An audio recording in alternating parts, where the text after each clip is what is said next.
So this is going to be my last submission for now about Islam, politics, Boko Haram, or whatever, right? So first things first. So a lot of people say they want revolution in Nigeria because they've suffered so much in the hands of these manipulative and evil politicians we have in Nigeria, knowing fully well that we have the capacity, we have the wealth, we have the natural and mineral resources to make Nigeria one of the greatest nations on earth. But sadly, we have been cursed with bad leaders, right? So people are asking for revolution, that we need to force these bad politicians out, which I also agree that we need a revolution.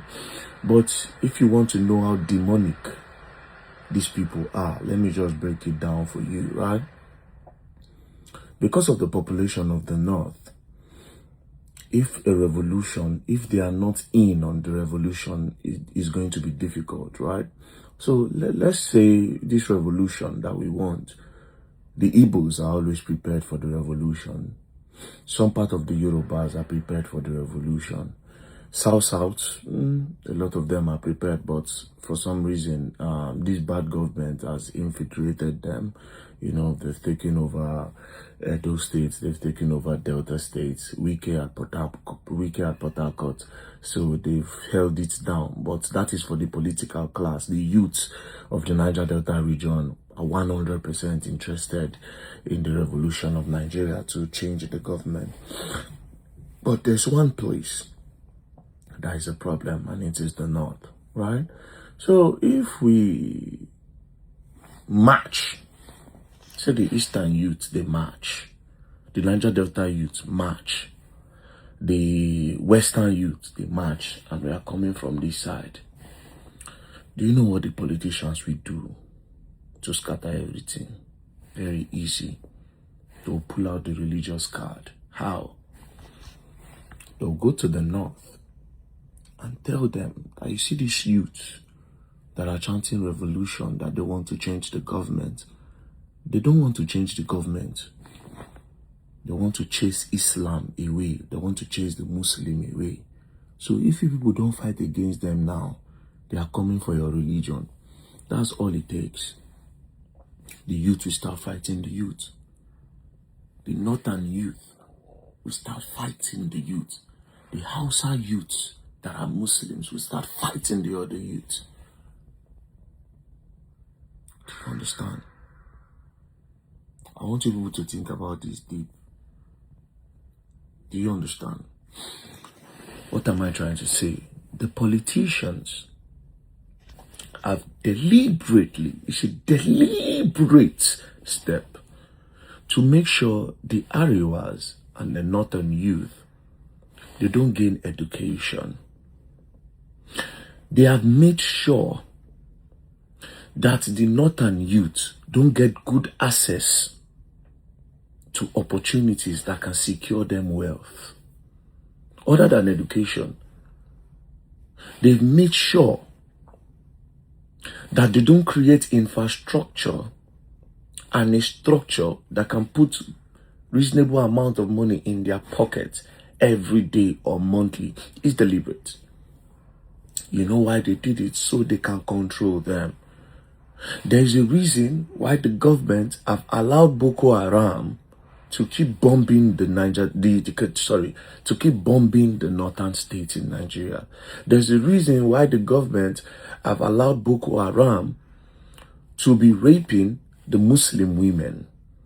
There's a reason why the government have allowed Boko Haram to be kidnapping the Muslim children and taking them into the bushes.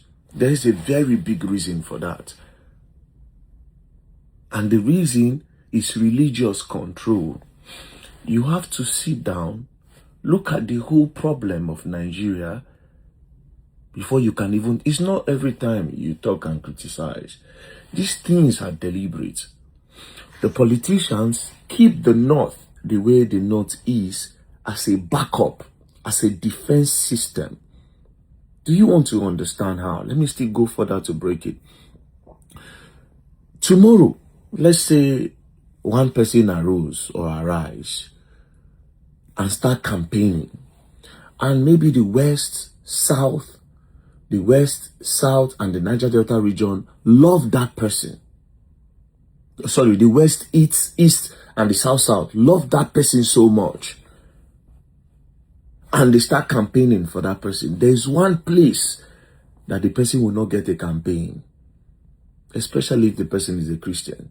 All the politician that is fighting against him have to do is to go to the north and tell him that this person is a Christian. And if this person come, this person is going to make sure they finish the whole Arewa Muslims. It's a deliberate thing. Think about the part of Nigeria that have been flourishing. The north is not part of it. The north is not part of it. It's not. It's not. They have more beggars. They have more children out of schools. They have more mothers suffering every day for their children to eat. They have more fathers dying. Now the north, they suffer past. It's a construct by the politicians to make sure it forever stays like that. And their ultimate prize is that the wealthiest people will come from there. The wealthiest people come from the north. Oh, he's the richest man from the north. The second richest man from the north. You have a lot of rich people from the north. But as soon as they don't claim that wealth, they are not going to look out for the rest that are from the north. Do you understand? This thing, a problem. Unless we join hands together, all of us, start to fight for north to be stabilized, Nigeria will not go anywhere. These people where they say, oh, they're Muslim, they be your enemies. Now the construction where they do. It's something that happened for there. I told you before, when it was happening in the north, when did they bomb for north? Make everybody they talk. People feel say, okay, they deserve them.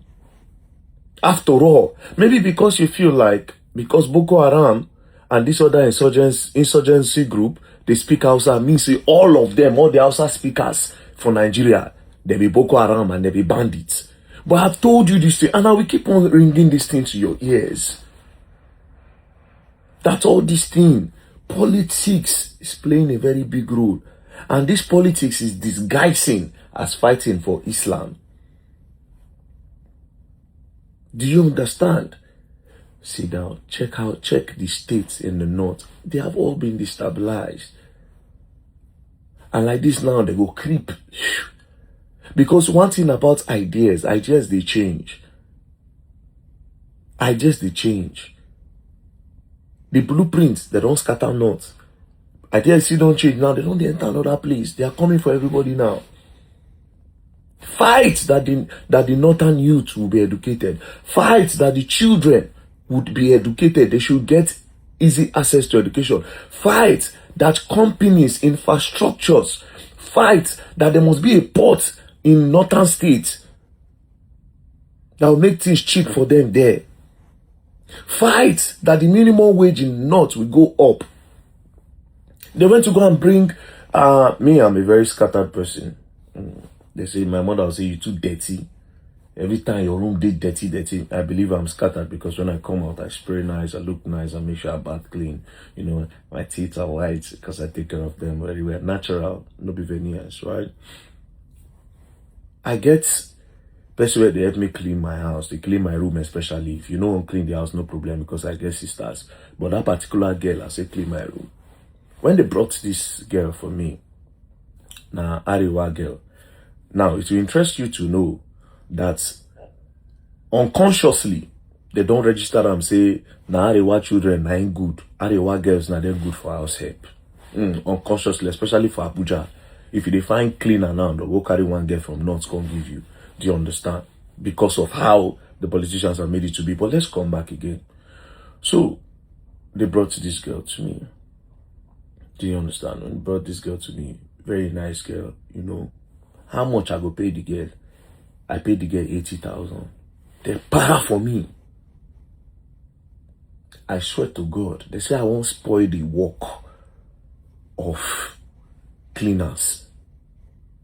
See all those girls now 20,000 that they pay them. 15,000-20,000 naira and be their monthly money. I say hell to the fuck no.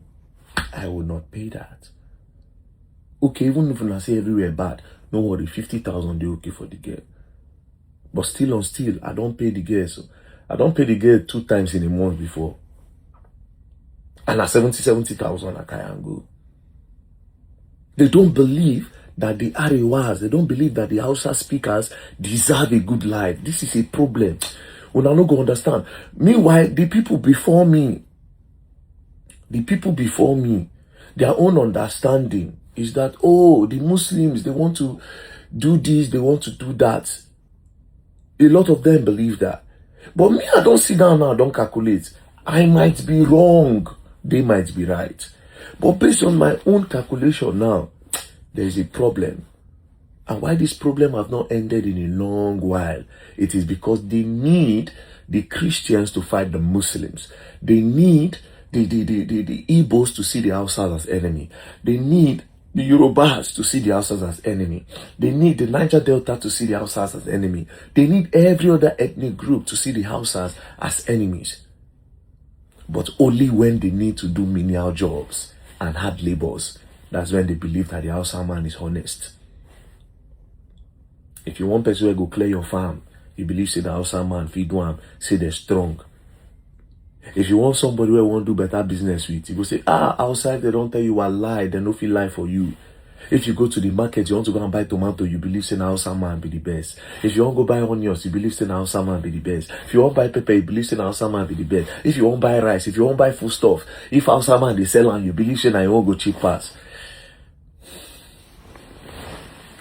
Wake up. Wake up. The enemies are the politicians. The enemies are the politicians. And I will tell you for free today, calculate how many politicians did the whole Nigeria. They no reach 3,000. Pata 5,000 for all parties. Check how many Nigerians did. How many police did?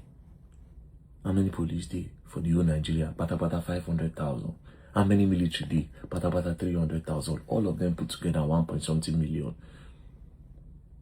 And they know if you do within almost 300 million people they fight, which is to make the country better. And still on still, they'll still oppress. When you talk too much, they still want to arrest you. When you tell them that this is our rights, they want to pick you, they want to frustrate you, they want to close your voice, they want to choke you. That is if they try to bribe you and you don't take. Know your enemies. The politicians are the enemies. Not the Igbos, not the Yorubas, not the Hausas, not Christians, not Muslims. The enemies are the politicians.